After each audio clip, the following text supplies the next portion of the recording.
So hello everyone. So friends, आज के इस वीडियो में हम लोग अटॉर्नी जनरल ऑफ इंडिया के बारे में डिस्कस करेंगे, जो कि एनडीए के पर्सपेक्टिव से बहुत ज़्यादा इंपॉर्टेंट है।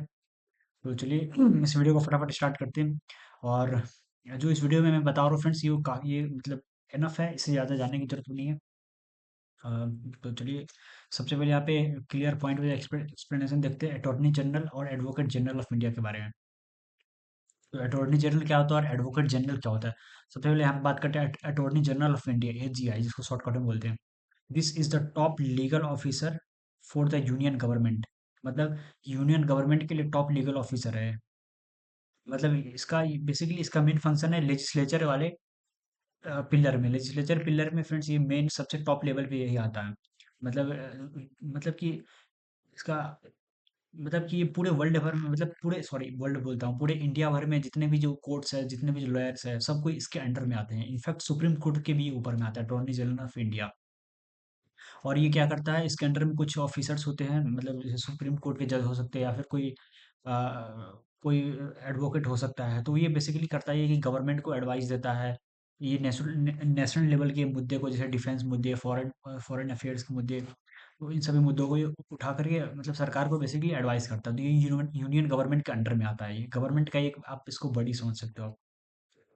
और ये किस आर्टिकल के अंदर में बनाया गया है? तो the position is created by article 76। ये बहुत इंपॉर्टेंट है, article 76 of the Indian constitution. Highest lawyer officer, the AGI is the highest lawyer officer in the country. Okay, ये भी क्लियर होना चाहिए। सबसे बड़ा सबसे बड़ा कौन होता है? Attorney general of India. Attorney general of India. मतलब आप ऐसे समझो कि government government of India main layer, मतलब गवर्नमेंट ऑफ इंडिया का मेन लेयर है। मतलब गवर्नमेंट को सपोर्ट करता है। इंडिया का जो गवर्नमेंट है ना, गवर्नमेंट सिस्टम को सपोर्ट करता है, डिसीजन लेता है, गवर्नमेंट को एडवाइस देता है। गवर्नमेंट का आप एक तरह से लेयर समझ सकते हो। और इसका appointment appointed by the president of India. इसके लिए कोई इलेक्शन की जरूरत नहीं होती है, ये बनने के लिए ये प्रेसिडेंट ही चूज करता है। तो आप समझो, जैसे प्रेसिडेंट तो नहीं चूज करता, प्रेसिडेंट को चूज करने का मतलब कि उस कंट्री की जो रूलिंग पार्टी है वही चूज करती है एक्चुअली। तो who can be an AGI? AGI बनने के लिए क्या कहते हैं? To be appointed a person must be qualified to be a जज of the supreme court. Okay.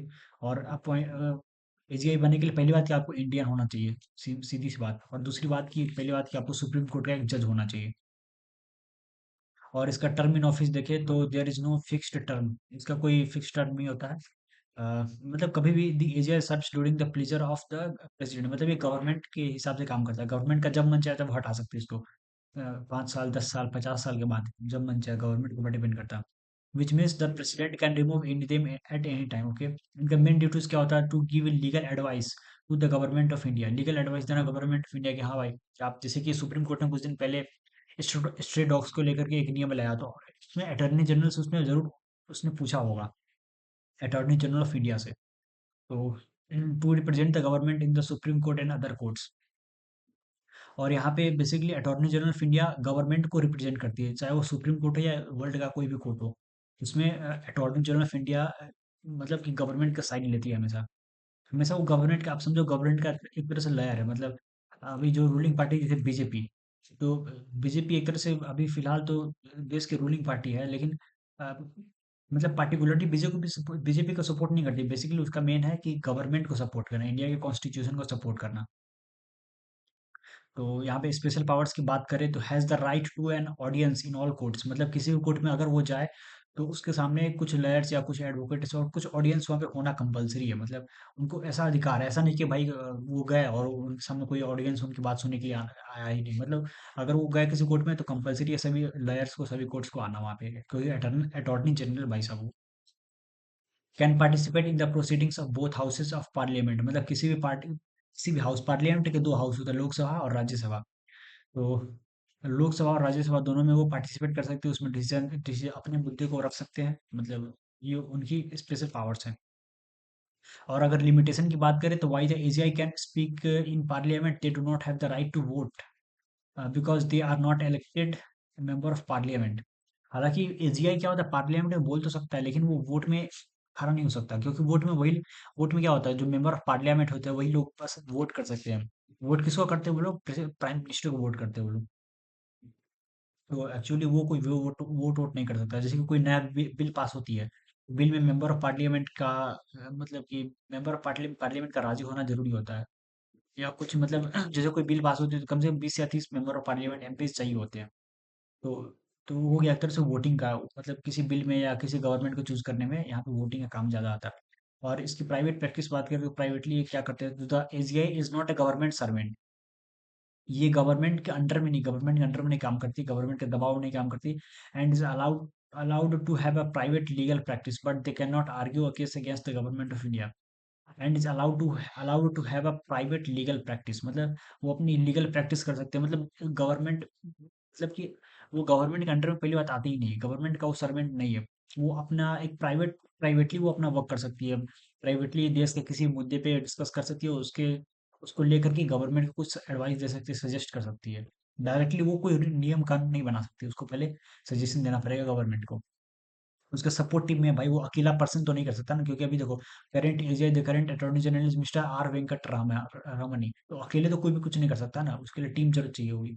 तो उसके उसके टीम में क्या क्या होते हैं, तो the AGI is assisted by उनका टीम, उनके उनको हेल्प मिलता है किनके द्वारा, किनको असिस्टेंस मिलता है किनके द्वारा, तो solicitor general and additional solicitor generals के द्वारा।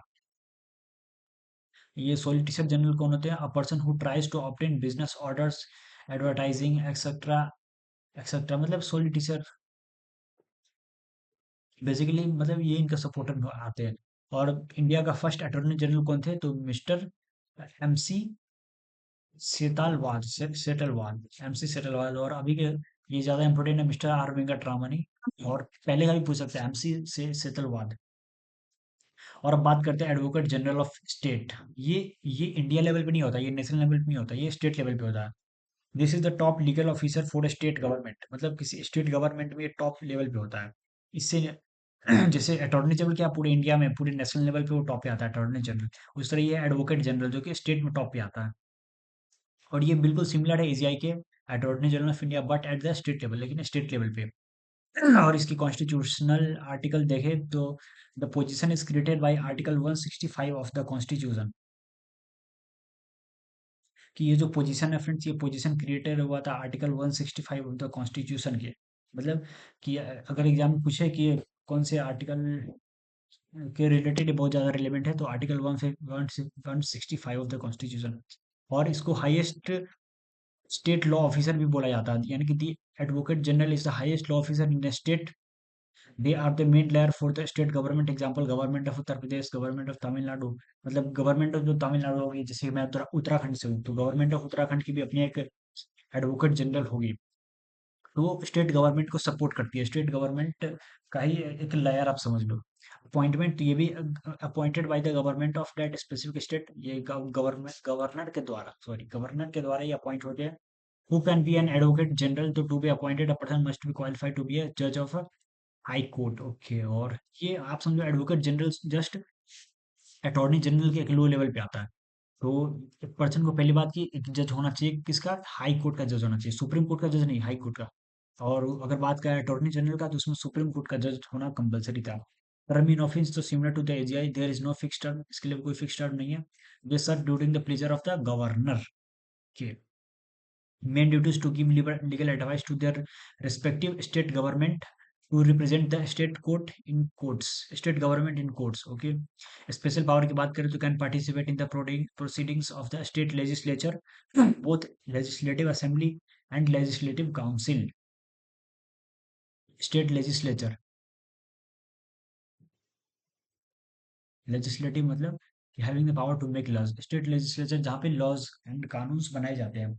जैसे जैसे पूरे जैसे कि इंडिया लेवल पे क्या होता है कि लेजिस्लेचर होता है जिसका नाम होता है पार्लियामेंट, उस तरह स्टेट लेवल पे बोलते हैं स्टेट लेजिस्लेचर, जिसका उसका भी दो घर होता है, दो हाउसेज होते हैं। पहले बात की उसके दो असेंबलीज होते हैं, आप ऐसे समझो। एक होता है पहला लेजिस्लेटिव असेंबली, मतलब कि लेजिस्लेटिव आप समझो जैसे कि विधानसभा और विधान परिषद, काउंसिल मतलब परिषद। एक होता है लेजिस्लेटिव असेंबली विधानसभा, और एक होता है लेजिस्लेटिव काउंसिल यानी कि विधान परिषद।